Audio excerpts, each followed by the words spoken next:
pessoal, hoje iniciando as gravações do nosso terceiro episódio.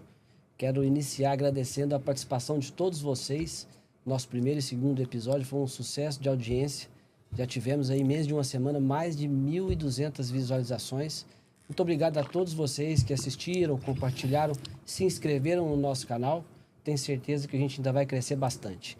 E hoje, sem mais delongas, nós estamos aqui com o nosso convidado, nosso vice-prefeito de Uberlândia, senhor Paulo Sérgio. Seja muito bem-vindo, Paulo Sérgio. Muito obrigado, doutor. Eu quero agradecer a oportunidade de estar aqui para trazer informações e pensar, trazer o que nós pensamos aí sobre essas questões jurídicas que serão aqui abordadas. Muito obrigado pelo convite para estar aqui. Imagina, o prazer é nosso. Como eu falei anteriormente, já nas nossas outras redes sociais, o nosso interesse aqui é fazer a integração dos assuntos jurídicos e as áreas correlatas que se relacionam com os assuntos jurídicos. E a administração pública é uma das áreas mais importantes, onde a gente tem aspectos jurídicos muito relevantes para a população. E como o nosso segundo episódio foi com o doutor Tiago Nunes, que falou sobre direito administrativo, hoje nós convidamos aqui o nosso vice-prefeito para a gente falar de assuntos jurídicos, de aspectos jurídicos na visão de um gestor público, Paulo Sérgio. E a gente sabe das dificuldades que nós temos aí na administração pública em cumprir a legislação que é como requisito básico, além aí dos princípios básicos da administração pública. E nesse tempo, e também temos aí a questão política, né? Que também envolve uma legislação ampla e rigorosa que deve ser cumprida, tanto antes de assumir um cargo público, como depois de assumir um cargo público. E eu quero começar aqui esse episódio conversando sobre esse aspecto.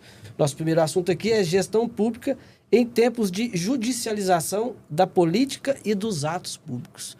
Como tem sido a sua visão em relação a essa judicialização, tanto do aspecto político do gestor público, quanto o gestor público depois de eleito e assumido o cargo público? Eu vejo assim, a administração pública e a administração privada tem algumas coincidências, mas tem muitas coisas diferentes, né? Eu não sou advogado, sou engenheiro civil e administrador de empresas, e estou na administração pública já há mais de 20 anos. Desde o primeiro dia do primeiro mandato do prefeito Odelma, estou com ele há 2 mandatos como vice-prefeito de Uberlândia. Eu tive que aprender e acostumar com as regras e com a legislação do direito público, né? E como a gente no direito público, na administração pública, só pode fazer o que está previsto em lei, e no privado você faz tudo, exceto aquilo que está proibido em lei, é muito difícil um gestor público, devido à grande quantidade de leis, inclusive, ele não estar sujeito a uma possibilidade de alguma ação, algum ato jurídico que possa prejudicar o administrador público.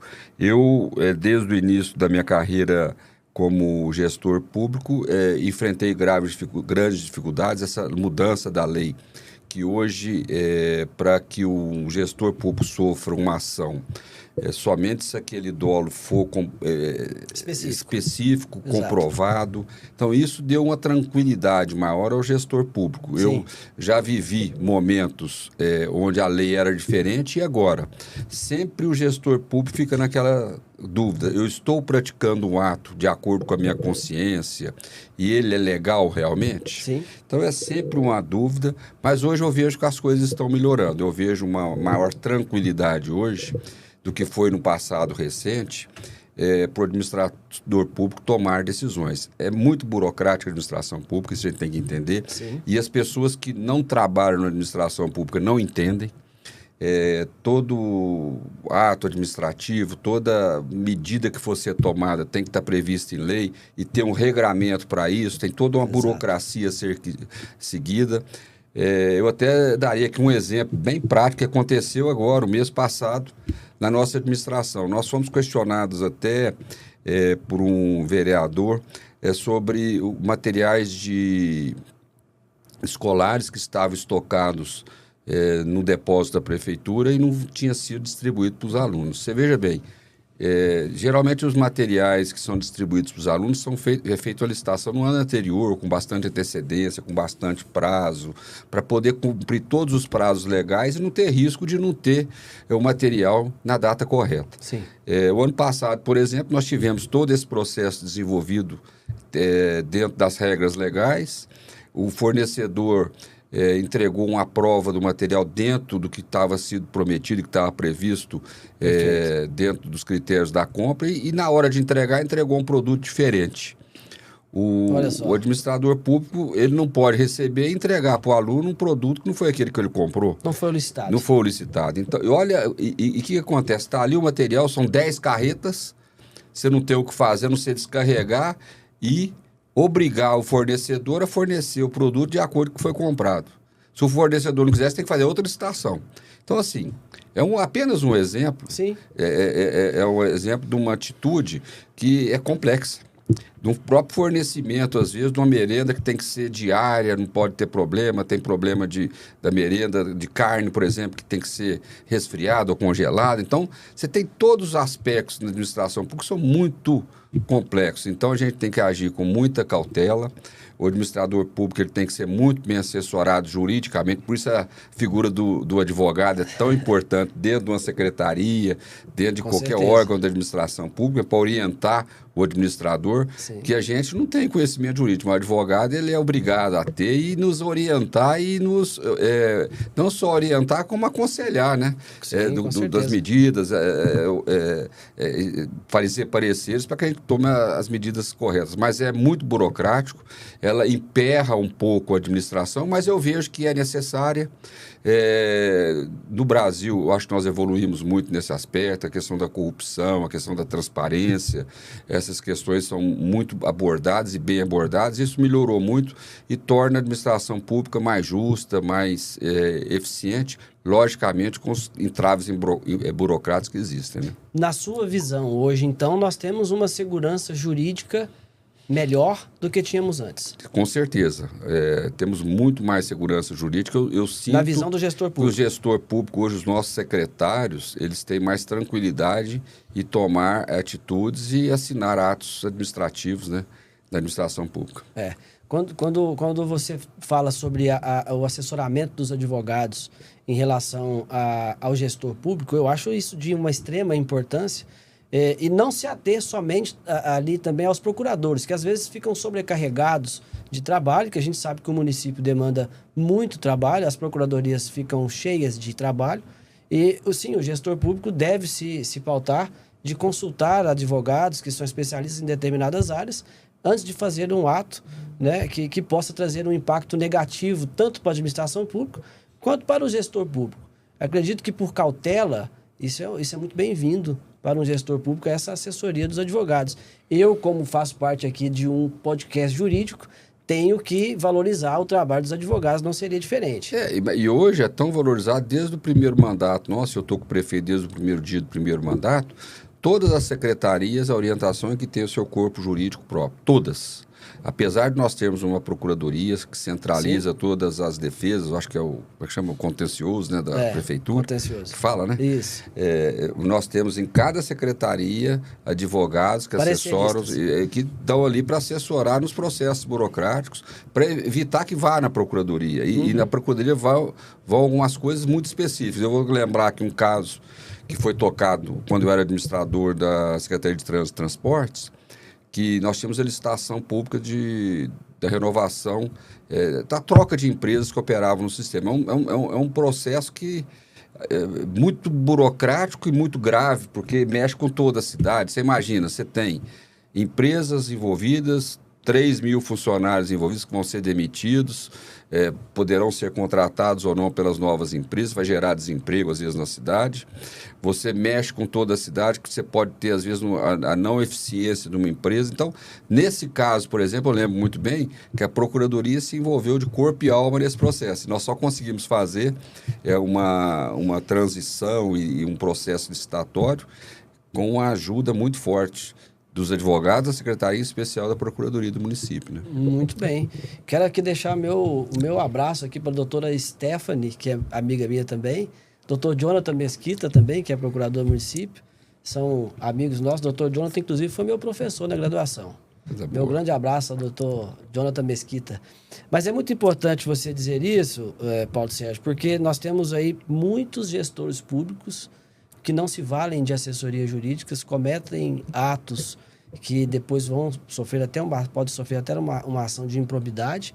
E é muito importante também você me dizer que você se sente seguro juridicamente para ser um gestor público.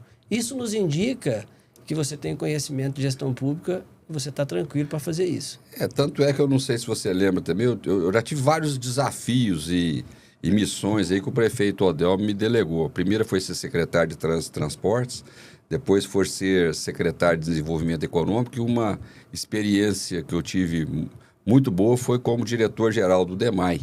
Fui lá com a missão de construir a maior estação de tratamento de água e mais moderna do Brasil. E construímos e concluímos. Foi na sua gestão isso? Foi na gestão como vice-prefeito, mas eu ocupava o cargo de diretor-geral do DEMAI. E lá eu tive condições de praticar isso, de praticar uma gestão pública e nesse caso das obras da Capim Branca, era uma obra que estava com 20% pronta quando nós assumimos, e nós acabamos essa obra grande, 350 milhões, mas nós tivemos uma parceria muito forte do Ministério Público Federal, porque nós tínhamos questionamentos, essa obra tinha sido licitada no governo anterior, muito questionamento da Controladoria Geral da União, da própria Caixa Econômica, de alguns processos e compatibilidade de projeto. Que teve, né? E da compatibilidade do projeto com a obra em si, mas nós tivemos uma gestão muito forte, assessorada, não sei se eu poderia falar assessorada, mas orientada pela Controladoria Geral da União, através do Ministério Público Federal, nos ajudou muito. Foi eu diria que foi um procedimento exitoso de um processo muito complexo na época. Talvez foi o maior desafio como administrador público que eu já enfrentei. Muitos questionamentos da licitação em relação à compatibilidade da obra com o projeto que tinha. Nós tivemos que ajustar isso, um processo de financiamento envolvido governo federal, envolvido Caixa Econômica, e nós conseguimos a 4 mãos, eu diria, logicamente com a responsabilidade do gestor, que era eu, sim, mas conseguimos concluir sem nenhum problema e sem nenhum prejuízo para o DEMAI na época. Inclusive, executamos a obra com menor custo do que estava previsto, inclusive, no orçamento global, que é a empresa vencedora da licitação. Que bacana, muito bom. Realmente, quando você faz um trabalho desse, que é grande, que envolve muitos questionamentos, e envolve a esfera municipal, estadual e federal, com certeza é um desafio, e um desafio grande, e meus parabéns aí por ter tido êxito nesse projeto. Agora, vamos falar sobre a lei de improbidade. A lei de improbidade, até pouco tempo atrás, era objeto de muita discussão, muito problema, muito questionamento, tanto para o judiciário, quanto para o gestor público, quanto para o legislativo. E agora tivemos a alteração da lei de improbidade, que fez alguns ajustes importantes para o gestor público.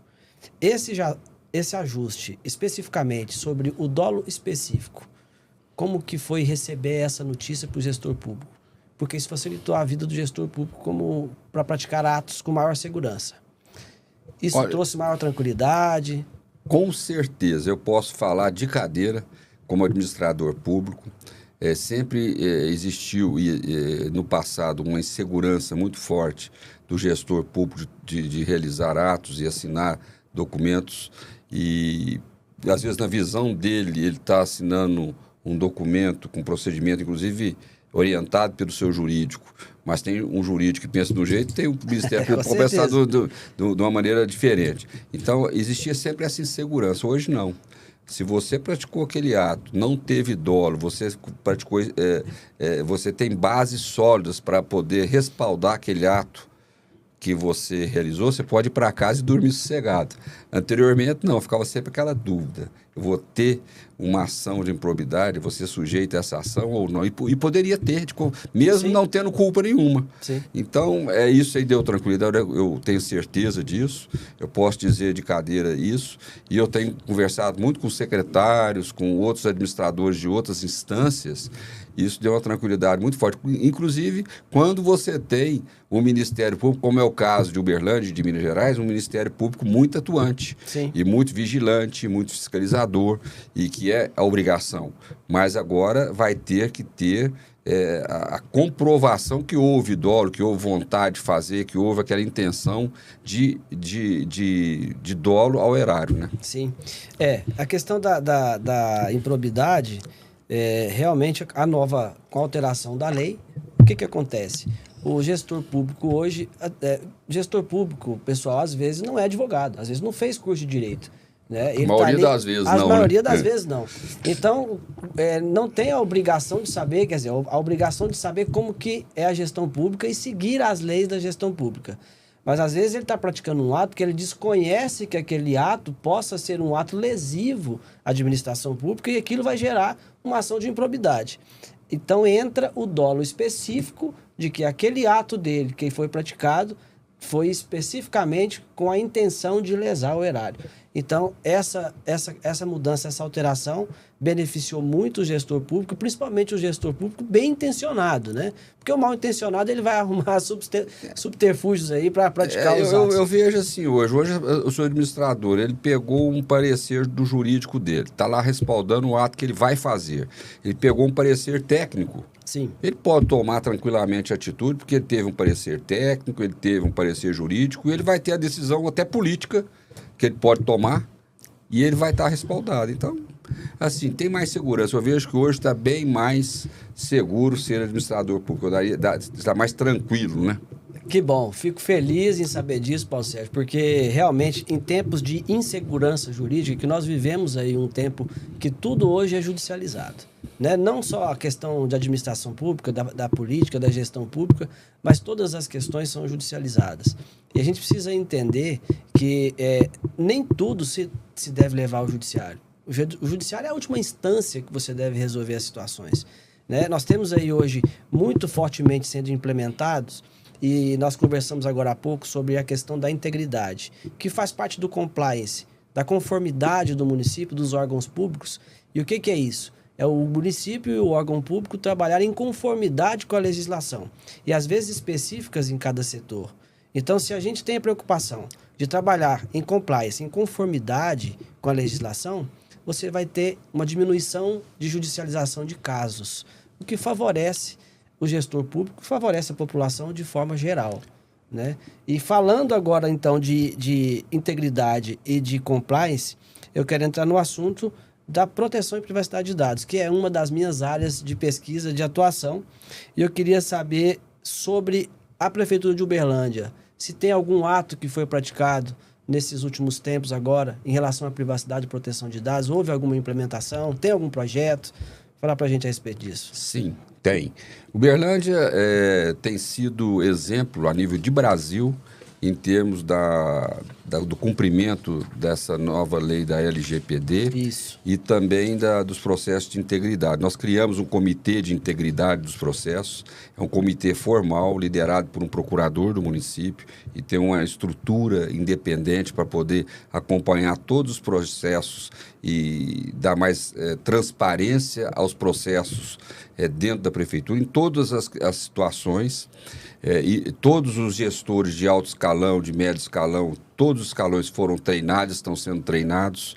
Nós, inclusive, estamos sempre participando de seminários, de trabalhos a nível nacional. Tivemos agora essa semana um seminário grande aqui em Uberlândia, da Controladoria Geral do Estado, com os controladores do município e também de outras cidades da região, para poder discutir e vermos o que nós podemos avançar dentro da legislação vigente. Mas eu diria que Uberlândia hoje talvez seja, já ganhamos prêmios por isso, uma das cidades que tem a administração mais transparente. Hoje está toda ela, a administração, nossa transparência nos sites da prefeitura. Nós avançamos muito na questão.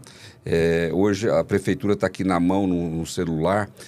os nossos aplicativos, são vários aplicativos que nós temos na saúde, para dar mais transparência na gestão, verificar, inclusive, a ordem de atendimento dentro das UAS, dentro dos postos de saúde, a questão dos processos jurídicos dentro da prefeitura, está tudo aqui, a questão do departamento de água, a questão...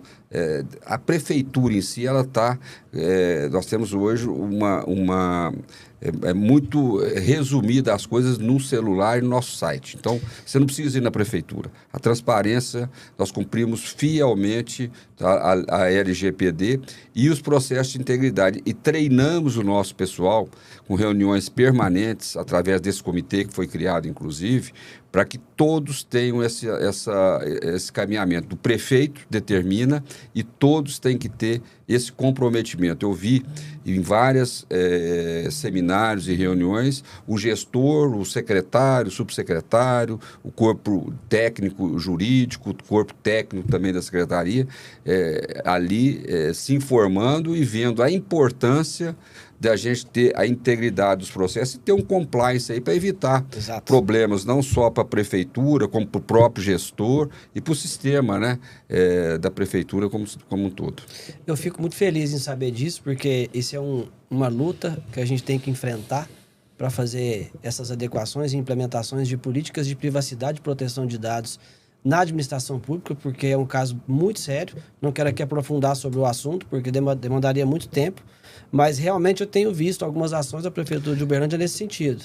Inclusive, a Rede Governança Brasil, tivemos aqui no final do ano passado, um congresso aqui da Rede Governança Brasil, que inclusive a doutora Viviane Ramone, que é minha colega, faz parte da Rede Governança Brasil, me convidou até para eu fazer parte também, ainda não entrei, mas pretendo fazer a minha colaboração lá em breve.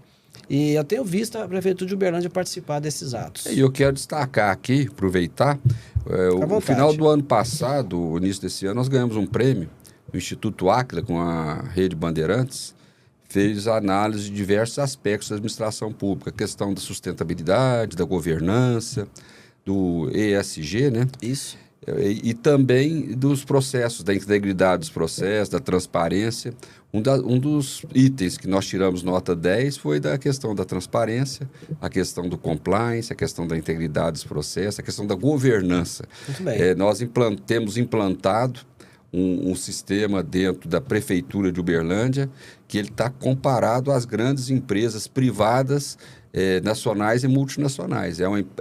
Uberlândia tem 15 mil servidores e hoje a nossa governança, eu posso te dizer, eu que tenho e já trabalhei em empresas grandes, eu te diria que o nosso sistema de integridade, gestão pública e transparência está compatível aí com empresas de grande porte do mundo. Isso é uma preocupação mundial, né? Não é só no Brasil, mas é mundial em relação à integridade, transparência e privacidade de dados dos cidadãos. E aí temos algumas implicações. Por exemplo, quando a gente fala de integridade e de privacidade, a gente lembra da desinformação. Por quê? Inclusive, estava falando com o Dr. Tiago Nunes aqui no nosso episódio anterior a respeito da desinformação e a respeito das pessoas procurarem os canais corretos, os órgãos da prefeitura, os canais da prefeitura, os oficiais da prefeitura, para saberem realmente quais são os dados que estão lá e não se ater à notícia que chegam através de rede social.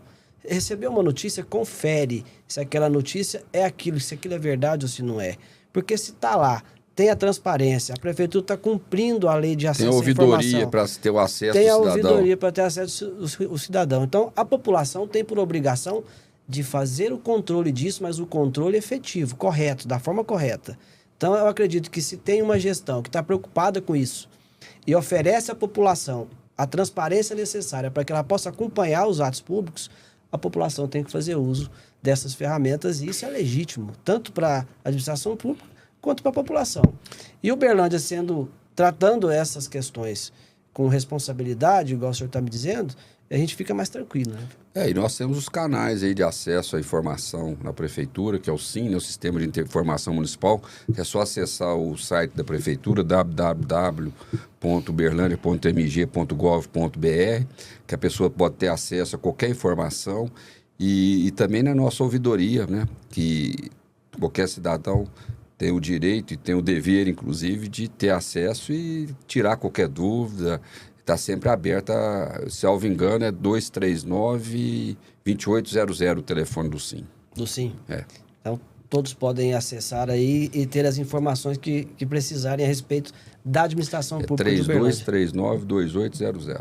3239-2800. Vamos deixar aqui embaixo depois, na legenda, vamos deixar o número de acesso, de acesso ao SIM.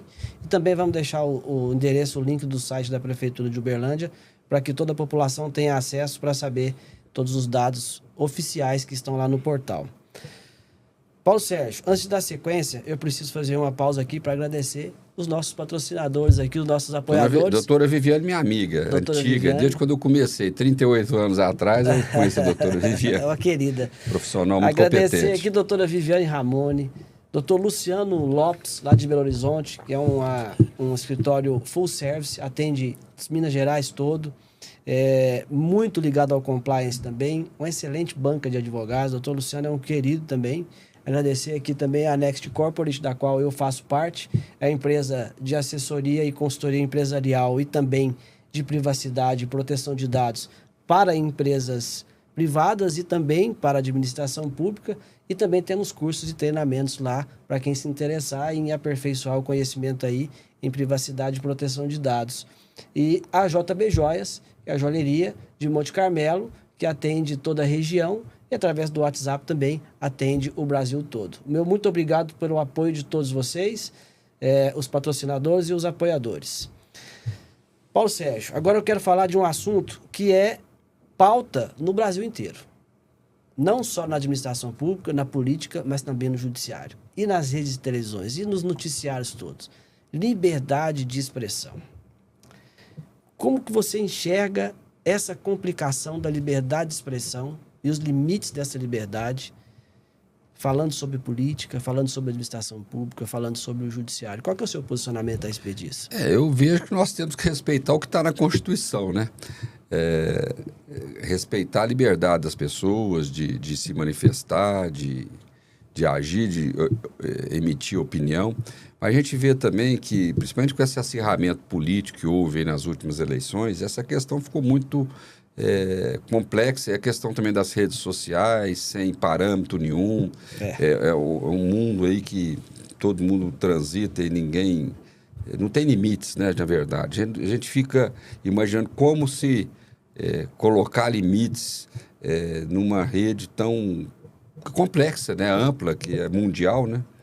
E eu vejo o seguinte, mas ela traz mais, eu acho que a liberdade, ela traz mais benefícios do que problemas para a vida do cidadão. Eu acho que ela tem que ser, não controlada, mas tem que criar alguns limites, algumas regras, acho que é importante, mas eu acho que o cidadão tem que ter essa liberdade de se expressar. Isso é importante, dar oportunidade. A democracia é isso, a pessoa ter liberdade de expressar a sua opinião, queira alguns gostem ou não, mas acho que nós não temos também a liberdade de ofender as pessoas, de agredir pessoas, de divulgar questões que possam... prejudicar a sociedade ou prejudicar empresas ou prejudicar pessoas que possam...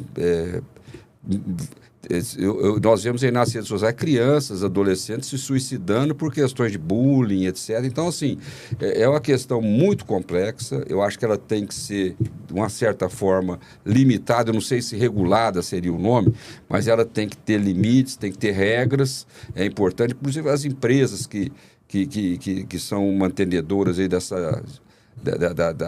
das redes de informação tem que ter algumas regras estabelecidas. O próprio governo tem que, às vezes, entrar nisso, né? E o Congresso Nacional, às vezes, legislar, eu sei que está sendo discutido, eu não sei se já votou as leis para... Não, ainda não. Para regular essa questão principalmente das redes sociais. Eu acho que é importante, mas eu entendo que traz mais benefício do que prejuízo à sociedade. Certo. Existe uma confusão que é feita quando... essa é uma das áreas de pesquisa minha, né, direito digital. Existe uma confusão que é feita, Paulo Sérgio, em relação à liberdade de expressão, cometimento de crimes e limitações de expressões que são feitas e de conteúdo que é publicado. E aí entra a questão da responsabilidade, não só civil como criminal.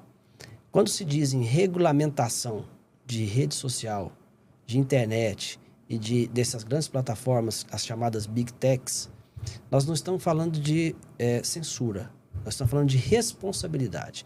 A pessoa ela tem que ter liberdade para falar o que ela quiser, mas ela vai ser responsabilizada por aquilo. Isso. Então há uma confusão muito grande quando se fala de regulamentação das redes sociais, regulamentação, e aí leva-se para o lado da censura. Eu não vejo com esses olhos o que estamos tentando fazer, e não somente no Brasil, mas estamos tentando fazer no mundo inteiro, é criar mecanismos de controle para responsabilizar quem realmente for responsável por aquilo ali.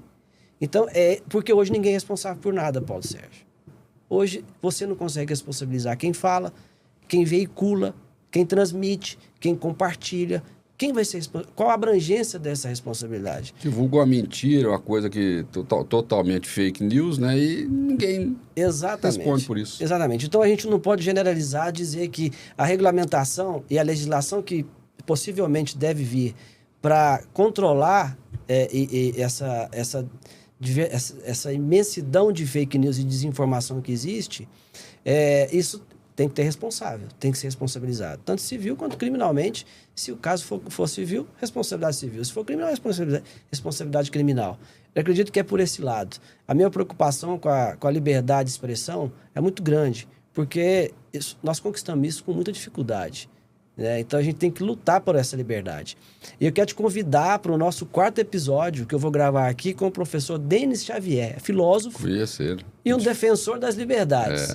Ele vai vir aqui dia 16, agora nós vamos gravar com o professor Denis, né? Escritor, o Denis Xavier, e possivelmente quem vai estar comigo aqui de co-host para gravar com ele é o professor Eduardo Santos, que é um constitucionalista. Então vai ser um debate quente. Te convido para assistir aqui com nós. Com certeza. Mais alguma observação em relação a esse tema? É isso? Paulo Sérgio, como empresário, nós sabemos que o senhor é empresário aqui em Uberlândia, bem sucedido, engenheiro, tem várias empresas, administra várias empresas. Por que decidiu entrar para a política, se expor publicamente? Qual que foi o intuito? Na verdade, isso começou lá atrás. Eu sou nascido em Uberlândia, numa família muito humilde. Meu pai era motorista, minha mãe é costureira, estudei lá no Banho Moradão, no museu, com muita dificuldade, e fiz vestibular para engenharia civil, passei muito novo, com 16 para 17 anos. Graças a Deus, consegui formar. Mas antes de formar, eu montei minha empresa. Eu sempre fui empreendedor, sempre gostei do empreendedorismo. Com 20 anos, montei minha empresa, ainda sem formar. Comecei com uma casa, sem R$1 de dinheiro. Comprei um terreno na prestação, vendi uma casa para um professor que financiou essa casa na Caixa. E comecei com uma, cheguei a fazer 3.000 casas. Eu tenho 38 anos de atividade profissional. Muito tempo, muito trabalho executado, muito suor, muita transpiração, né? E sempre trabalhei muito. Mas quando eu era ainda jovem, depois de formado e depois de ter a minha empresa com 7 anos de atividade, já tinha 1.000 funcionários. E eu tinha montado o Sinduscom, que é o Sindicato da Construção Civil, um menino, jovem, né, muito novo. Montei o Sinduscom, fui presidente regional da FIENG nessa época. E o senhor Virgílio era prefeito de Uberlândia. Virgílio Galassi. Ele me convidou para ser o secretário de Indústria e Comércio do município.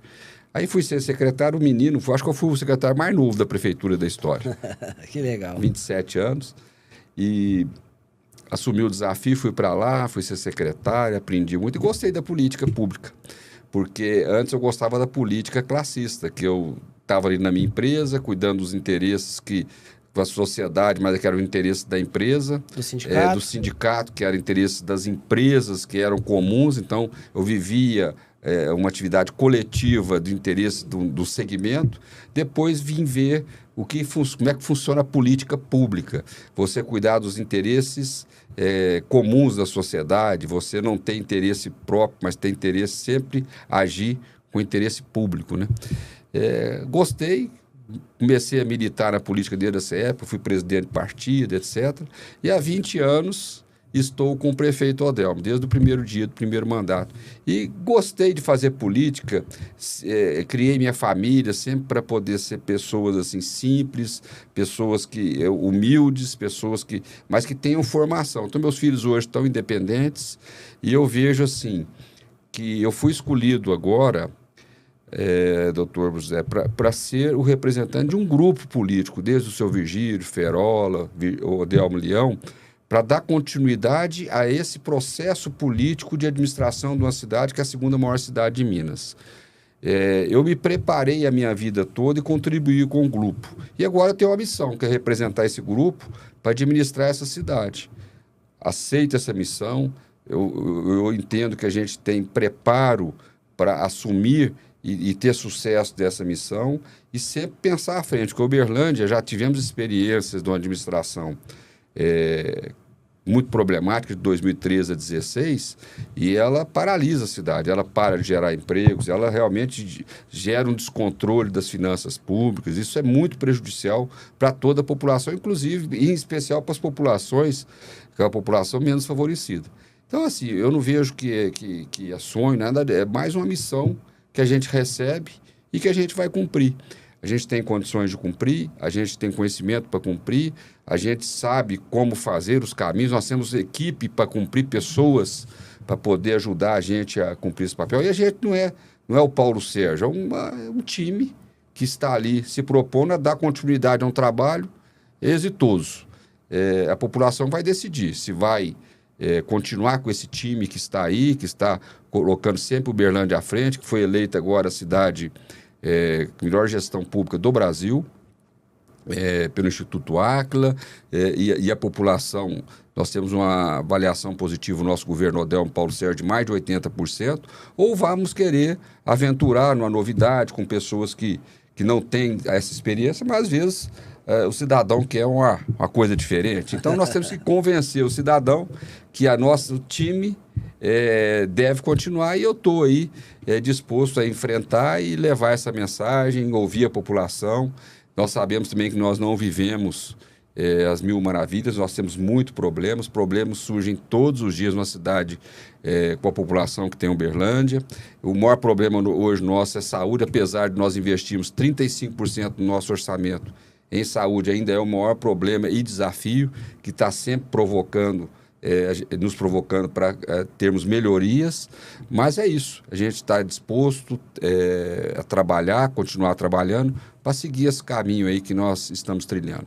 Antes de passar para o nosso próximo tema aqui, que eu gostaria de conversar com você, então você tocou num assunto sensível, saúde. O que no seu ponto de vista, poderia melhorar da saúde de Uberlândia? Você acha que precisa melhorar? Você acha que tem que melhorar? Tem que melhorar, muito. Primeira coisa, os entes federativos cumprir a sua parte. O federal cumprir com a alta complexidade, o estadual com a média e o município com a baixa complexidade, com a saúde, a questão primária. Porque, na verdade, a responsabilidade constitucional nossa seria primária. Mas hoje nós temos que fazer no nosso hospital municipal cirurgias cardíacas, cirurgias ortopédicas, que não é constitucionalmente obrigação do município. Mas como o governo federal não faz, nós temos que fazer. Então, esse é o maior problema. Os entes cumprirem o que é determinado. Para você ter uma ideia, Uberlândia, segundo o IBGE, nós temos 713 mil habitantes. Se a gente considerar que parte dessa população, em torno de 25%, tem plano de saúde, então, em tese, 25% da população é atendida na rede privada de saúde. Então, os 75% daria, em torno de 500 mil habitantes seriam atendidos na rede pública. O ano passado, 2023, nós atendemos em Uberlândia 1.100.000 pessoas com CPFs diferentes.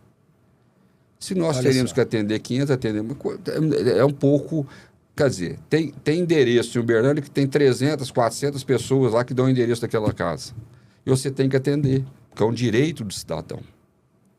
Então, é um problema, é um desequilíbrio que existe, mas Uberlândia é uma cidade que nunca deixou de crescer por isso.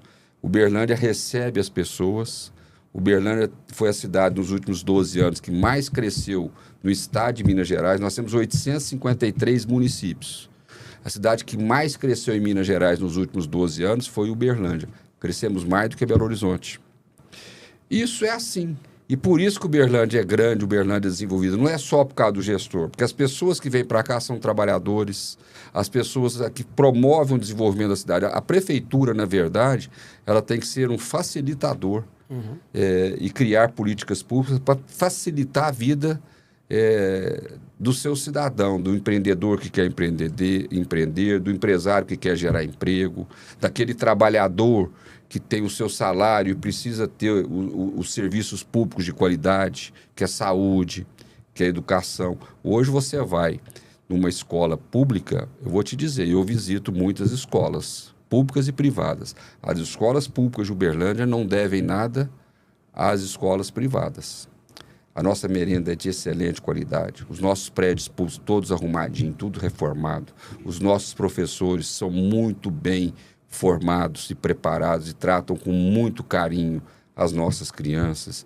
Então, assim, é uma educação de dar, dar inveja. É muito boa a educação do município. E a saúde, nós temos mais problemas nas UAIs, porque é onde tem a média complexidade, as urgências, as emergências. Quando você vai para o atendimento primário, que são os postos de saúde, as unidades básicas de saúde da família, o atendimento tem hora marcada, tudo certinho, é menos complexo. Quando você vai para as UAIs, aí acumula todo mundo da região vindo. Então, realmente, e principalmente final de semana, viu? E início de semana também. É um acúmulo muito grande de pessoas. Então, mas assim, tem que ter gestão pública efetiva. E na saúde, nós tivemos um avanço. Você veja bem, na pandemia, nós criamos um novo hospital em Uberlândia, Santa Catarina, nós desapropriamos. Em vez de fazer o hospital de lona, criamos o Santa Catarina, com 100 leitos. Criamos o Centro de Internação Clínico, lá onde era o Dr. Hans, com mais 100 leitos. Isso tudo agora, nesses 7 anos. Todos estão funcionando. O Centro Vida, porque as pessoas que tiveram Covid tiveram muitos problemas para se readaptar na vida, problema de fala, de andar, de uma série de problemas respiratórios. E hoje não está tratando a pessoa que teve Covid, mas trata também as pessoas que precisam fazer recuperação de cirurgias. Nós temos o Centro de Internação Pediátrica, que nós criamos em Uberlândia também para as crianças. Vai visitar lá para você ver, quem já teve a oportunidade de ter uma criança internada, ver a qualidade, o acolhimento, o conforto que tem as crianças que são... E criamos o Centro de Referência do TEA, do Transtorno de Espectro Autista, que os autistas no Brasil, eles eram... A sociedade e as autoridades não enxergavam. Hoje o Uberlândia é modelo. É um centro de referência do TEA. Então, assim, são avanços, mas temos que continuar avançando, temos que continuar criando leito, temos que ter uma gestão muito rigorosa dos gastos. Nós dividimos a cidade em duas, nós temos a SPDM e a Missão Sal da Terra, que administra, são entidades que administram a saúde em Uberlândia para a prefeitura, com convênios e contratos com a prefeitura. Então, nós pretendemos continuar tendo o nosso olhar muito forte na questão da saúde de Uberlândia. Muito bem. Então, Paulo Sérgio está fazendo um compromisso aqui hoje de implementar e fazer melhorias na questão da saúde, hein, Paulo Sérgio? Paulo Sérgio, que é pré-candidato à prefeitura de Uberlândia esse ano. Esse ano nós temos eleições municipais e nós estamos aqui falando de questões jurídicas e, obviamente, envolve uma das questões mais judicializadas em todos os municípios brasileiros é a saúde. Você tem razão. É por isso que eu estou perguntando para o Paulo Sérgio em relação à saúde de Uberlândia, se precisa melhorar, porque nós temos um grau elevadíssimo de ações judiciais. Nós estávamos comentando ali, a Secretaria de Saúde recebe lá não sei quantas notificações para cumprimento de ações judiciais e demandas aí do cidadão, né? Que às vezes nem é obrigação do município, mas tem que cumprir, porque o Estado não cumpre, o governo federal não cumpre, mas é nossa obrigação atender às ordens judiciais. Né? Paulo Sérgio, nós estamos falando aqui de pré-campanha eleitoral e você me disse que tem 20 anos já de vida pública, como político, na verdade. Campanha passou por diversas modalidades de campanhas. Antigamente hoje era completamente diferente da campanha que temos hoje. Né? Hoje nós temos uma campanha eleitoral virtualizada em redes sociais. Como que você enxerga essa mudança de fazer campanha, de fazer política em redes sociais, virtual? Você acha que ajuda, que atrapalha? Qual que é a sua visão a respeito disso? Acho que melhorou. Eu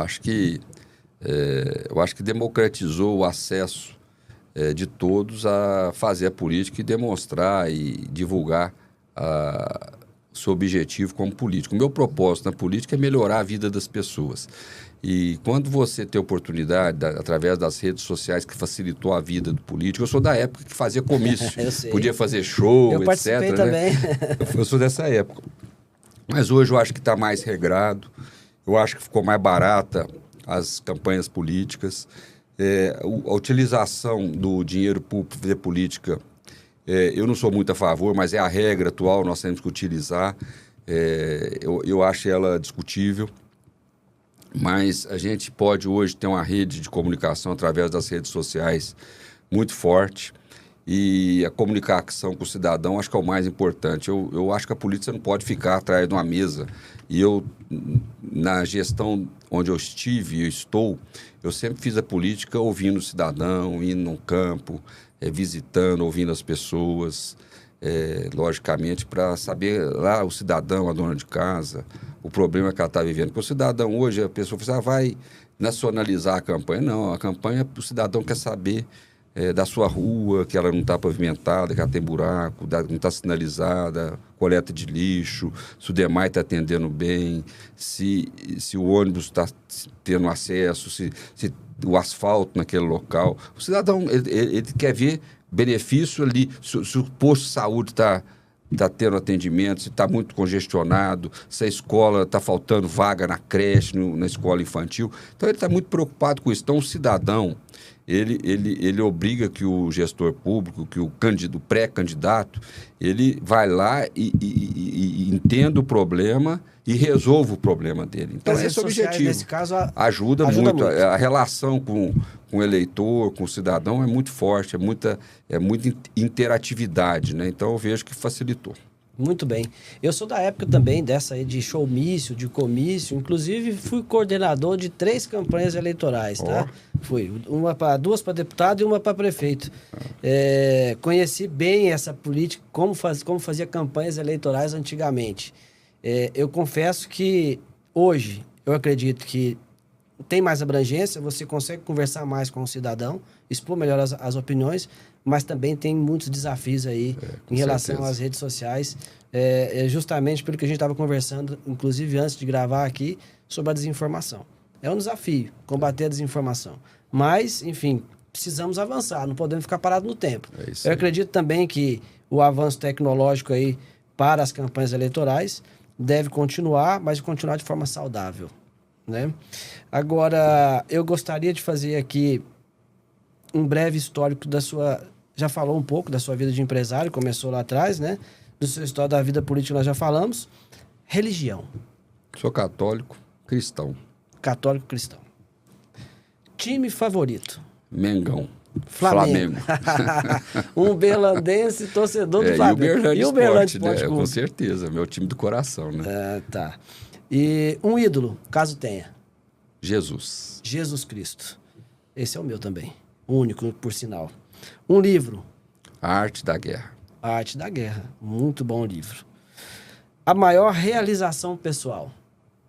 Formação dos meus filhos. Formação dos seus filhos. Ótimo. Tem quantos filhos? Tem 3 filhos. A Amanda, o Pedro Paulo e a Ana Flávia. Que legal. Sua visão jurídica como gestor público. Já me disse que acredita que hoje temos mais segurança jurídica. Mas a sua visão jurídica que eu quero dizer é no sentido mais amplo. Sentido de... Vamos envolver o judiciário nessa discussão. Preservar o Estado democrático do direito, respeitar as autoridades e os órgãos que estão aí para fazer o seu papel. A gente sempre trabalhar em parceria e com transparência. E atender às leis e às regras e agir pelo bem. Eu acho que, sendo assim, você sendo do bem, tudo vai ao seu favor. Os aspectos jurídicos, os aspectos técnicos, se você ter no seu coração, você agindo com as regras de Deus e de Jesus Cristo, a legislação vai ser tranquila para você enfrentar, para você convencer, para você ser convencido. Eu não vejo entrave nenhum. Tem pessoas que falam, o Ministério Público, a Justiça é injusta, não sei o quê. Não. Eu acho que é o que tem que ser e você tem que cumprir o seu papel. Você defendendo a justiça de acordo com Deus, eu acho que tudo dá certo. Eu penso muito positivamente nesse aspecto. Muito bem. Eu não tenho medo de nada, porque eu sei que todas as minhas ações estão regidas aí por algo maior que é nosso Senhor Jesus Cristo. Muito bem. Eu declaro isso para você com muita transparência e com muita sinceridade. Muito bem. Paulo Sérgio, eu acho que é importante esse convite que eu te fiz para vir aqui, justamente para que as pessoas possam conhecê-lo um pouco mais, não somente no aspecto da sua visão jurídica como gestor público, mas também que as pessoas possam entender um pouco mais da sua visão como gestor público. Isso que você acabou de dizer indica a sua visão de um homem cristão, de um homem que quer fazer a coisa certa, que quer seguir as leis. Isso é muito importante. Meus parabéns por essa visão. Tá? Eu estou muito feliz por ter aceito o nosso convite, por receber você aqui.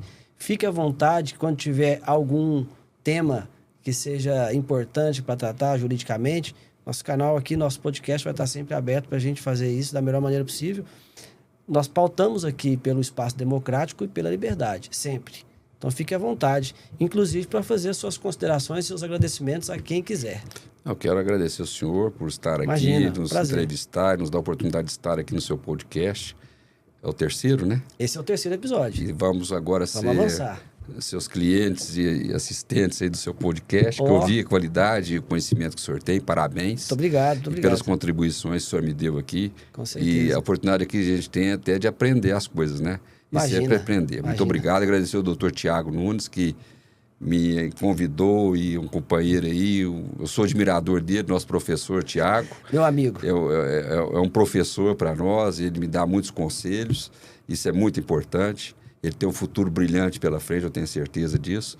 E me colocar à disposição. Eu acho que nós, como cidadãos de Uberlândia, todos nós temos a nossa profissão, os nossos interesses familiares, como morador da cidade, mas todos nós temos a obrigação de participar da vida da cidade.